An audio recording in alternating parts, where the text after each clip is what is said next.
오늘 우리에게 주시는 하나님의 말씀은 구약성경 이사야 42장 1절로 4절 말씀입니다. 이사야서 42장 1절로 4절까지 말씀입니다.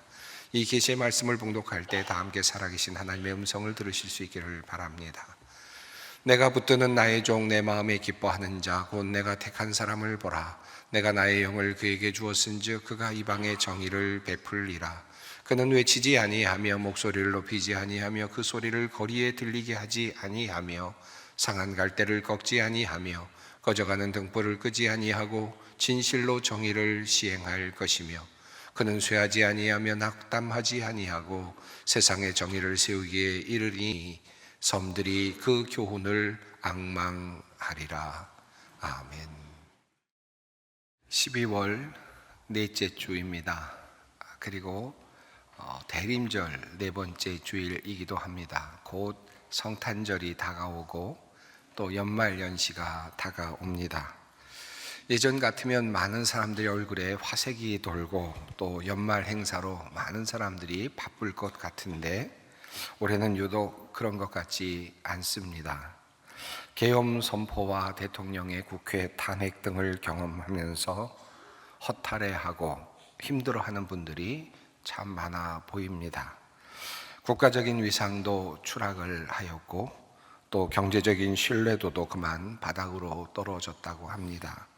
국민들의 자존심도 많이 상했습니다.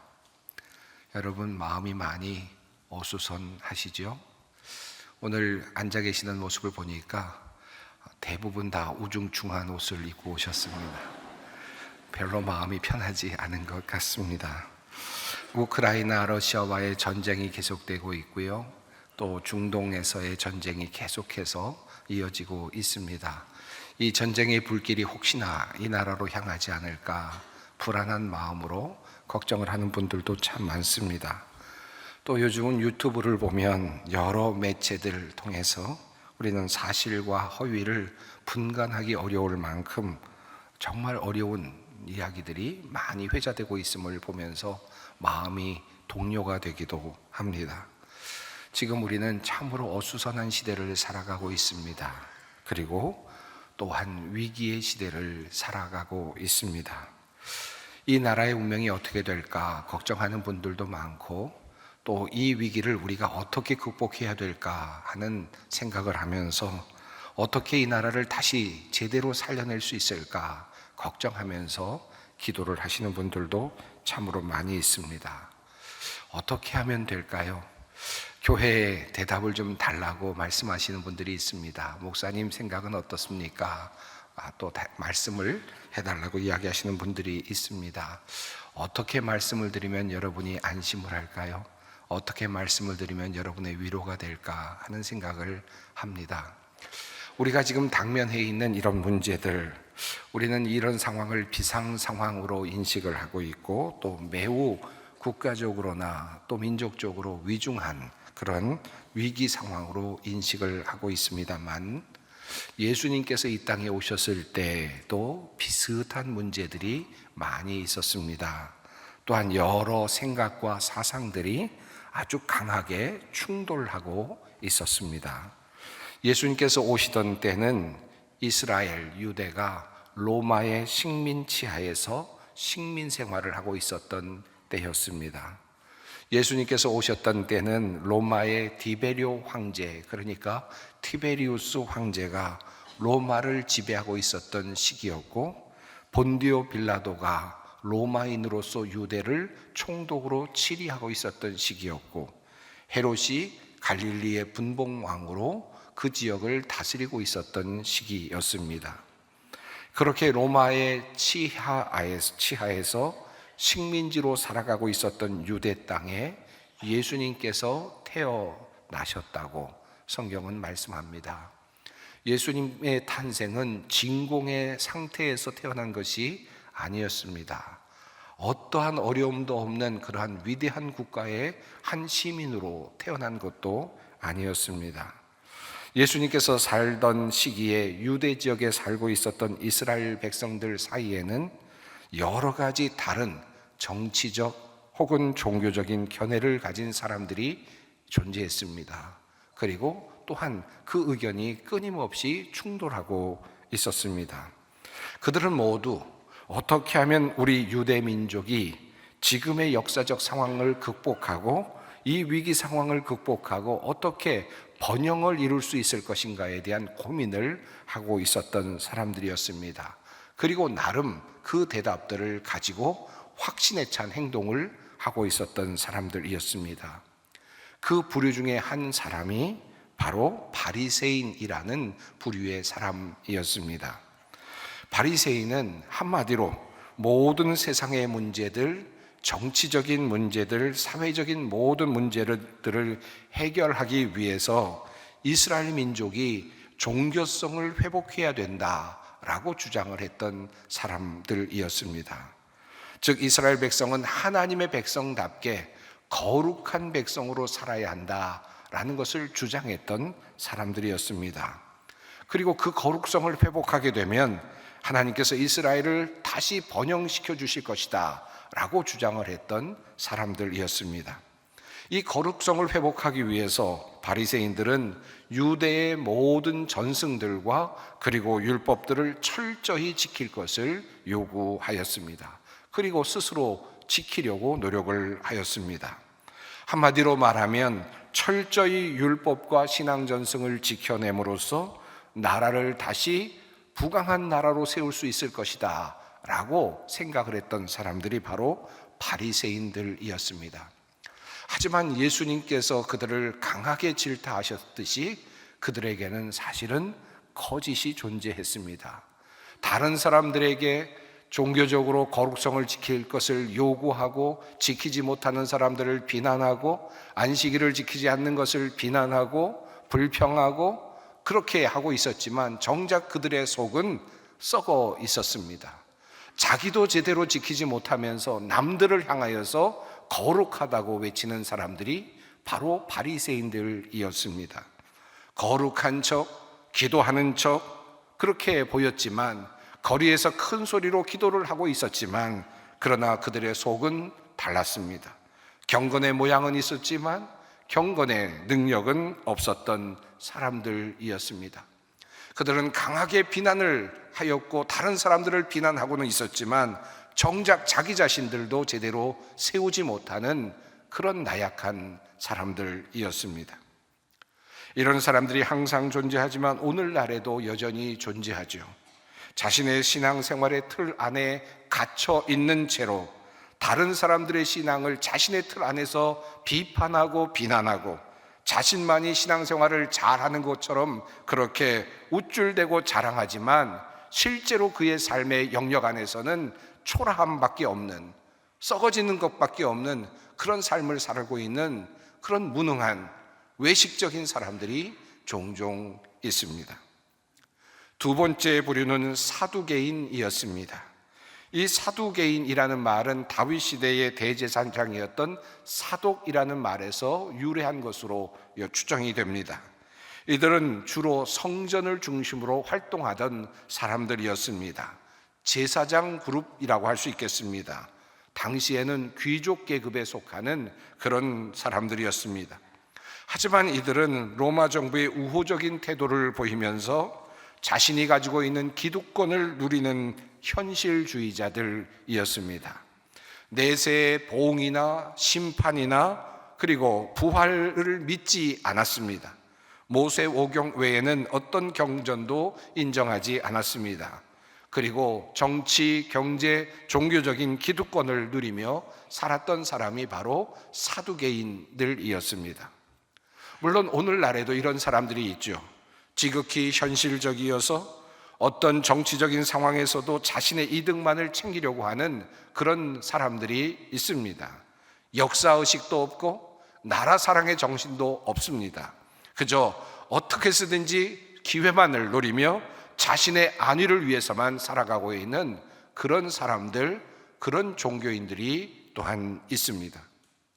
세 번째 부류의 사람은 에세네파라고 하는 부류의 사람들입니다. 이 에세네파는 세상을 떠나서 수도적인 은둔 생활을 하고 있었던 사람들입니다. 세속에 뒤섞여 살기를 거부하고 육체 노동과 그리고 금욕 생활을 하면서 주님의 심판을 기다리며 종말을 기다리고 있었던 사람들입니다. 세상과 섞기를 거부하였던 사람들입니다. 정결의식을 매일같이 거행하면서 매일 종일 기도하고 종일 율법을 묵상하며 수도적인 삶을 살았던 사람들이 바로 에스네파로 알려져 있습니다. 오늘날에도 이와 비슷한 신앙생활을 하는 사람들이 많이 있죠. 모든 세상의 문제들을 세속적인 문제로 취급하고 하찮은 문제로 생각하며 세상의 일과 완전히 결별하려고 하며 오직 자신의 신앙생활에만 전력하는 사람들이 있습니다. 어떤 정치적인 문제도 사회적인 문제도 관심의 대상이 되지 않습니다. 오직 자기 자신의 안에서 일어나는 마음의 평정과 구원에만 관심을 가지고 살아가는 사람들이 있습니다. 바로 이런 사람들이 에스네파라고 할 수 있겠습니다. 네 번째 부류의 사람들은 열심당이라고 하는 부류입니다. 이 열심당은 주전 6년경에 로마가 시행했던 호적 명령에 반발하면서 세워진 애국 무장 독립단체, 바로 그것으로부터 시작된 것으로 추정이 됩니다. 민족적인 우월주의 사상이 강했습니다. 선민 사상이 강했습니다. 자, 이 모든 사상을 가지고 로마의 치하에서 이 나라를 해방시키는 것을 목표로 삼고 열심히 노력했던 애국 독립 투사들의 공동체라고 할 수 있겠습니다. 그들은 종교적으로 강한 색채를 가지고 있었지만 다분히 정치적인 색채가 훨씬 더 강했습니다. 로마의 시민운동을 벌이면서 불복종 운동을 벌였고 시카리라는 이름으로 불리기도 했습니다. 이 시카리라고 하는 이름은 단검을 가진 사람들이라고 하는 뜻입니다. 단검을 품에 품고 다니다가 로마에 타협하거나 협력하는 이들을 암살하는 일을 주로 했었기 때문에 붙여졌던 이름이기도 합니다. 그들은 신앙인이었지만 그보다 더 중요한 것은 애국이었고 나라를 구하는 일이었습니다. 오늘날에도 이런 부류의 사람들이 있습니다. 특별히 신앙을 애국과 관련하여서 이해하고 나라를 위하여 하는 모든 일에 모든 것을 던지는 사람들이 있습니다. 애국이 신앙인 사람들이 있습니다. 나라의 독립, 나라의 번영이 그들에게는 강력한 신앙의 동기가 되어 있는 사람들이 있습니다. 예수님 당시에 있었던 강력한 사상의 체계들입니다. 그리고 끊임없이 움직이고 있었던 사람들의 모습이기도 합니다. 자, 그렇다면 그 당시 2000여 년 전 그 당시의 하나님의 선택은 누구였을까요? 어떤 사람들의 손을 하나님께서 들어주셨을까요? 율법과 전승을 지키는 것을 자랑하며 죄인들을 식별하고 비난하며 그런 신앙을 자랑으로 여기며 성스러운 나라를 만들어야 된다고 주장했던 바리새인들이었을까요? 로마의 권력에 붙어서 자신의 안위를 챙기고 있었던 현실주의자 사두개인이었을까요? 광야로 나가서 수도원에 들어가 매일 말씀을 읽으며 정결례를 거행하며 심판의 날만을 기다리고 있었던 에스네파였을까요? 아니면 나라의 독립을 위해 칼을 품고 정치의 일선에 나서 투쟁하고 있었던 열심당이었을까요? 하나님의 선택은 무엇이었을까요? 이 질문이 매우 중요합니다. 왜냐하면 오늘 우리에게도 이 질문이 놓여있기 때문입니다. 이 어렵고 힘든 상황 속에서 우리는 어떻게 살아야 할 것인가? 그리스도인으로서 우리는 어떤 길을 갈 것인가? 이것을 결정해야 할 매우 중요한 위기에 우리가 서 있기 때문입니다. 그런데 성경은 이미 오래전에 이런 상황이 벌어지기도 전에 하나님께서는 하나님께서 기뻐하시는 사람의 모습을 이미 그려 놓으셨습니다. 하나님께서 택하신 사람의 모습, 하나님께서 기뻐하시는 사람의 모습을 예수님께서 오시기 오래전 이사야 선지자를 통하여 이미 말씀해 두셨습니다. 오늘 본문 말씀이 바로 그 중에 하나입니다. 본문은 이렇게 시작이 됩니다. 내가 붙드는 나의 종, 내 마음에 기뻐하는 자, 곧 내가 택한 사람을 보라. 내가 나의 영을 그에게 주었은즉 그가 이방에 정의를 베풀리라. 하나님은 오래전에 하나님의 선택, 하나님의 픽이라고 할 수 있겠죠. 하나님의 선택에 대하여 이미 말씀을 하십니다. 최근에 번역된 새 한글 성경은 이렇게 번역을 합니다. 보라, 나의 종이다. 내가 그를 붙들고 있다. 내가 골라 뽑은 사람이지. 내 마음에 들어 내가 내 영을 그 위에 두었다. 그가 정의를 민족들에게 이루어 줄 것이다. 하나님의 마음에 기뻐하는 사람, 하나님의 택하신 사람은 누구였을까요? 정의를 위해 일하는 사람이라고 말씀합니다. 바로 이 정의를 위해 일하는 사람이 누구였는지 신약성경 마태복음 12장 18절로 20절은 그것을 그려냅니다. 바로 이사야서 42장의 이 본문 말씀을 그대로 인용하면서 그가 바로 예수 그리스도이시다 라는 사실을 우리에게 알려주고 있습니다. 마태복음 12장 18절로 20절 말씀을 읽지는 않겠습니다마는 바로 이사야서 42장의 말씀이 예수 안에서 이루어졌다는 사실을 천명합니다. 그런데 이 말씀이 적용되고 있는 이 자리가 매우 흥미롭습니다. 예수 그리스도께서 정의를 행하신다. 예수 그리스도께서 바로 이 정의로운 사람, 하나님의 마음에 드는 사람이다 라는 사실을 말씀하고 있는 이 마태복음 12장은 예수님께서 안식일에 손마른 사람을 고쳐주시고 수많은 사람들의 병을 고쳐주시는 장면과 연결되어 있습니다. 수많은 사람들의 병을 고쳐주신 다음에 자기를 드러내지 말라고 명령하시는 그 말씀 이후에 바로 하나님의 이 정의가 이루어졌다는 사실, 내 마음에 드는 자, 내가 택한 자라고 하는 이 하나님의 말씀이 이루어지고 있다는 사실을 말씀하고 있습니다. 그가 정의를 베풀리라 라고 하는 하나님의 말씀이 이루어지는 그 장면은 예수님께서 어떤 정치적인 제도를 고치시는 장면에서 천명된 것이 아니고, 악인을 심판하시는 자리에서 천명된 것이 아니고, 바른 정권이나 바른 당을 세우시고 바른 왕을 세우시는 그 장면에서 설명된 것이 아닙니다. 예수님께서 보여주시는 정의, 하나님께서 천명하셨던 그 정의, 내 마음에 들어 라고 말씀하셨던 그 하나님의 사람의 모습은 병자를 고치시는 그 자리에서 드러납니다. 그리고 그 자리에서 하나님의 정의를 그가 베풀리라 라는 말씀이 이루어졌다고 성경은 말씀합니다. 그런 의미에서 오늘 본문 첫 절 말씀은 매우 큰 의미가 있습니다. 내가 나의 영을 그에게 주었은즉 그가 이방에 정의를 베풀리라. 하나님의 아들 예수 그리스도께서 정의를 베푼다고 했는데 그 정의는 사회적인 어떤 틀을 만드는 정의, 어떤 제도를 가지고 만드는 정의가 아니었습니다. 성경은 말합니다. 나의 영을 그에게 주어서 그가 정의를 베풀리라. 그러므로 하나님의 정의는 어떤 정의입니까? 하나님의 영이 작동하는 정의이고 하나님의 뜻이 이루어지는 것이 바로 정의입니다. 예수님께서는 이 땅에 오셔서 죄인은 우리를 위해서 스스로 십자가에 달려 돌아가십니다. 그렇게 함으로써 얻게 되는 평화, 모든 인간과 하나님 사이에 이루어지는 화평, 이것이 바로 하나님께서 이루고자 하셨던 정의였습니다. 다른 이를 죽이거나 물리쳐서 얻는 정의가 아니었습니다. 어떤 제도를 만들어서 이루어내는 정의도 아니었습니다. 자신의 희생, 자신의 죽음으로 얻어내는 정의였습니다. 하나님의 정의입니다.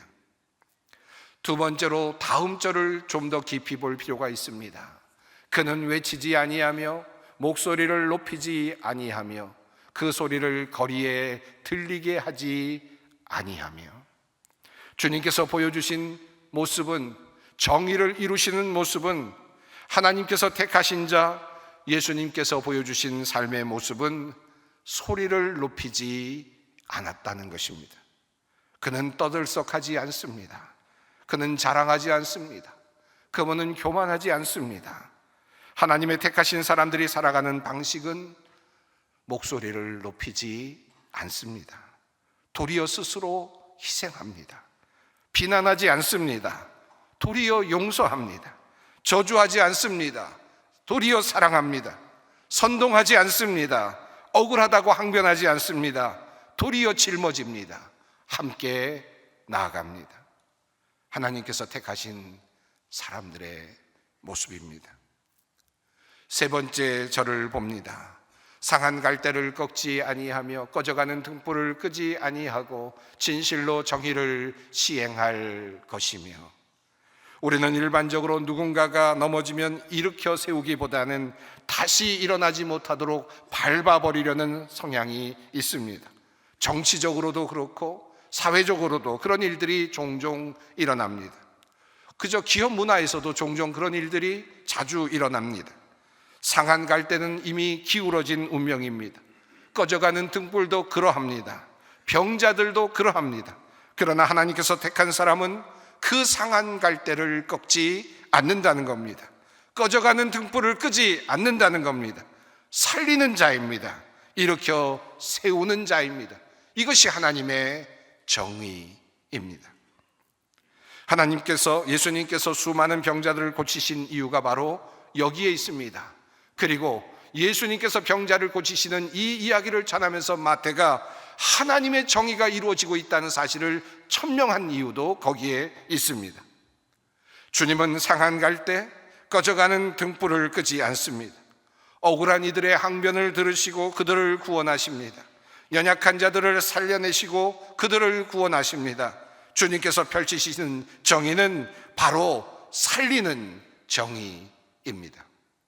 죽여서 얻는 정의가 아니라, 무너뜨려서 얻는 정의가 아니라 살려냄으로써 얻게 되는 정의입니다. 마지막 네 번째입니다. 그는 쇠하지 아니하며 낙담하지 아니하고 세상의 정의를 세우기에 이르리니 섬들이 그 교훈을 앙망하리라. 그는 어렵다고 그 일을 포기하지 않고 낙담하지 않고 그 길을 갑니다. 자기 희생의 길, 자신을 내어주는 그 길을 걸어갑니다. 자기 자신을 내어줌으로써 진정한 정의를 이루어내고자 합니다. 말하지 않습니다. 소리를 높이지도 않습니다. 잠잠히 상한 갈대를 꺾지 아니하고 도리어 꺼져가는 등불을 끄지 아니하고 살려내며 일관되게 낙담하지 않으며 세상에 정의를 추구합니다. 하나님의 뜻을 이루어 가고자 합니다. 이것이 바로 하나님께서 택하신 사람들의 모습입니다. 우리가 지금 어떻게 살아야 하는가를 알려주는 주님의 대답이기도 합니다. 우리가 처한 위치, 우리의 자리에서 우리는 무엇을 할 수 있을까요? 상한 갈대를 꺾지 않고 잠잠히, 그러나 끝까지 쇠하지 아니하고 낙담하지 아니하고 주님의 뜻을 이루어가는 사람, 주님께서 기다리는 사람입니다.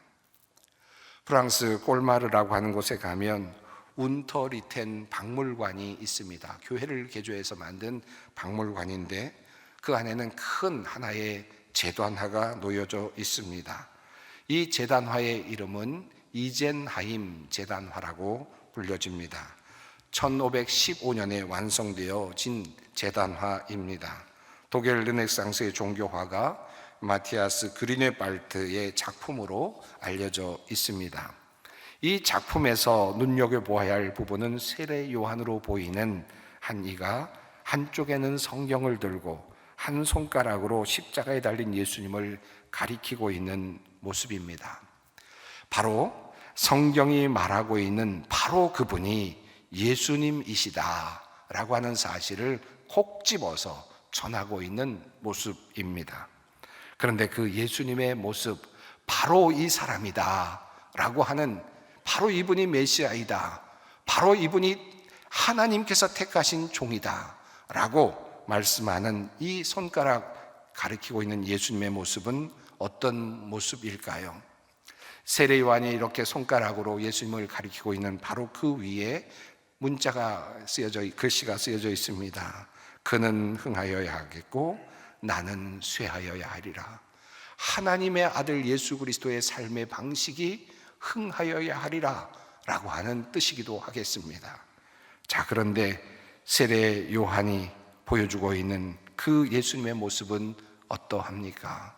피를 흘리고 계시고, 그리고 허물과 가시로 가득합니다.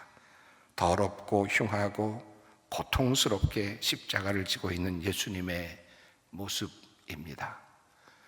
이것이 바로 예수님의 모습입니다. 저는 이 제단화에 이런 이름을 붙여보고 싶습니다. 이젠하임 제단화라는 말 대신에 내가 붙드는 나의 종, 내 마음에 기뻐하는 자, 곧 내가 택한 사람을 보라. 오늘 같은 혼탁한 세상에서 우리는 어떻게 살아야 합니까? 우리는 이 질문에 하나님께서는 손가락으로 주님의 십자가, 그 십자가에 달리신 예수님을 가리키실 것입니다.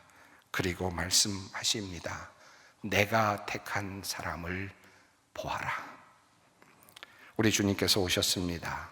잠잠한 어린 양같이 순전한 모습으로, 어린 아기의 모습으로, 연약한 자의 모습으로 이 땅에 오셨습니다. 그는 목소리를 높이지 아니하셨고 상한 갈대를 꺾지 아니하셨고 끝까지 낙담하지 않으셨습니다. 그리고 하나님의 뜻, 하나님의 정의를 이 땅에 세우셨습니다. 우리는 그분을 예수라고 부릅니다. 우리의 구원자라고 부릅니다. 우리의 소망이라고 부릅니다. 하나님은 예수님을 세우시고 십자가를 보여주시면서 이렇게 말씀하십니다. 내가 나의 택한 사람을 보라. 내 마음에 들어. 그리고 십자가에 달리신 예수님께서는 우리들에게 오늘 이렇게 말씀하십니다. 나를 따르라. 나를 따라오너라. 기도하겠습니다. 사랑의 하나님, 대림절 마지막 주일 혼탁한 세상 속에서 어떻게 살아가야 할지를 주님께 묻습니다. 내가 택한 사람, 이 사람을 보라고 말씀하시는 그 주님의 말씀 붙잡고 아기의 모습으로 오신 예수님을 다시 바라봅니다. 그리고 그 주님의 길을 따라가고자 합니다. 연약한 자 같으나 주님께서 보여주신 삶의 모습으로 이 땅에 하나님의 뜻을 이루어가는, 정의를 이루어가는 주님의 자녀들 되게 하여 주시옵소서. 예수님의 이름으로 기도드립니다.